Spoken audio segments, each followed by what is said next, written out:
Richard Taglieri, Taglieri if you're Italian, and my rank was yeoman second class. As I said, I was in the reserves, so I went back to Wilmington until I moved to New York.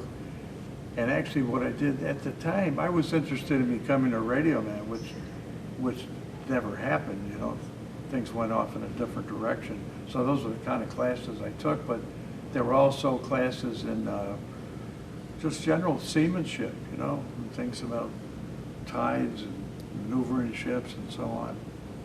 And I went from there, and I actually went from a short cruise out of Wilmington on a DE, destroyer escort, and that was my first sea experience, mostly peeling potatoes and shelling eggs and such, and watching a meatloaf, which you turn brown in the oven. So I did that, and then the next year I signed up for a cruise from New Orleans to Havana, which I was very excited about.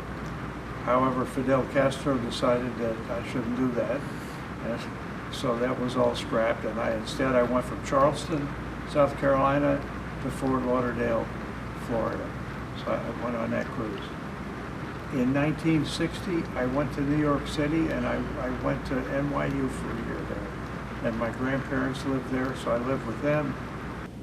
Well, Brooklyn was somewhat familiar to me. As I said, my grandparents lived there, so I had never really lived there long term or grown up there, but I had been there on vacations many times.